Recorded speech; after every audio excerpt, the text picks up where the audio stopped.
Hello guys, welcome back to our channel. Today's video, ayan, Roman Shades Basics.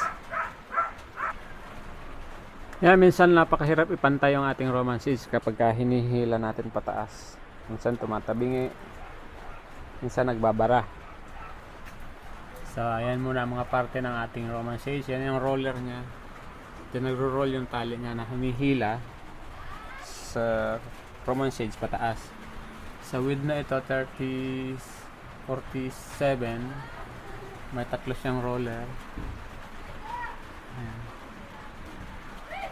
Sa pagtatali naman sa paglalagay ng tali ng ating Roman mechanism, yan dapat walang nakarolyo dyan. Yan yung nakasagad na yung kanyang stopper. Ito yung kanyang stopper. So, dapat nakasagad dyan bago natin itali. Dapat lahat ng tali nakaladlad hanggang sa baba. Tapos sa pagtatali naman, ayan, dapat nakabanat na banat siya. Ayan, kapag nakaladlad na ng husto ang ating tali, ang mga tali, ikot na natin dalawa, isang beses. So, hawakan niya ganito na banat siya mula sa taas. Ipitin. Ibuhol na ganyan.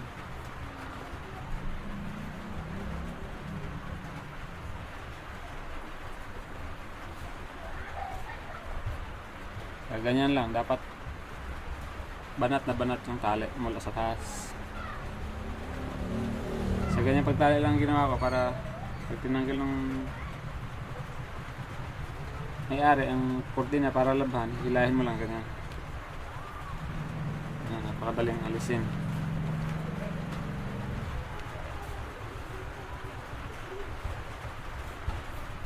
Tapos sa taas naman naka-velcro lang yan. Yung mga tubing natin na pabigat, teltrad sa gitna, isuksok lang yan. Ito mga ganito niya. 3 peraso sa height na 70. Madaling hugutin lang yan sa gilid. Ito lang siya.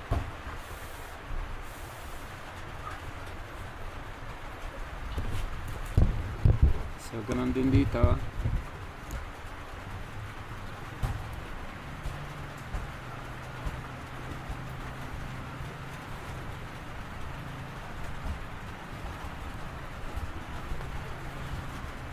Yan lang. So ganun, banat siya mula sa taas. Wala siya nakalaylay na tali. So para pag hinila natin, ayun, kailangan kung mapapansin nyo, hindi nagsasabay. Nauna yung isang yun kaysa dito sa kaliwa. Ayan, nauna na siya kaysa dito sa kaliwa. Ayan, kinabit lang natin ng pabaliktad dyan para pakita ko sa inyo yung nangyayari sa likod ng Roman Shades habang inaakyat yung tali. Hinihila natin yung tali. Ayan, nauna yung kabila. Tapos pagdating naman sa taas, nagpantay siya. So ang problema nun,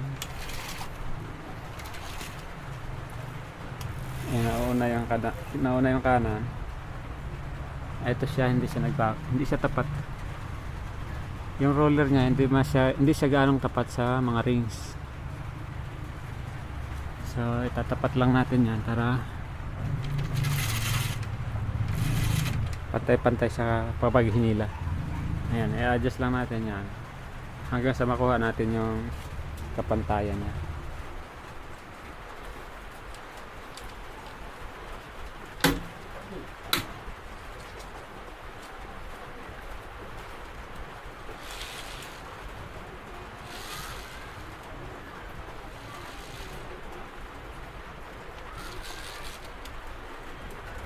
Ayun na siya, nagpapantay na siya. Ngayon babaliktaran natin yung Roman Shades para yung pagkakabit niya, para makita natin yung hitsura niya sa harap.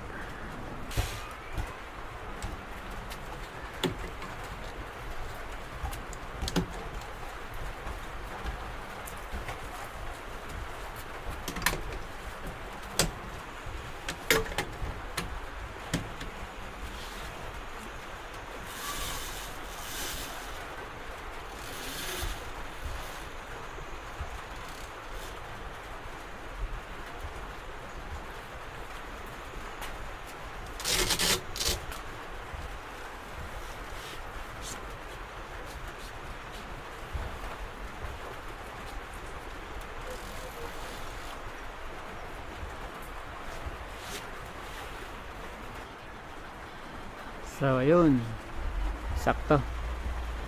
Pwede pang maiba yan pagdating sa site. So si installer na ng contractor ang bahala. Kaya na niyang i-arrange yan sa konting adjustment na lang yan pagdating sa site. 3 piraso kasi yan, magkakadikit. Malapad na sliding glass siguro ang paglalagyan. So yun lang po. Thank you so much for watching. Sana may natutunan kayo sa ating video for today. Please don't forget to like or unsubscribe na rin sa ating channel kung hindi pa kayo nakasubscribe. Thank you so much guys. Bye bye. See you on my next video.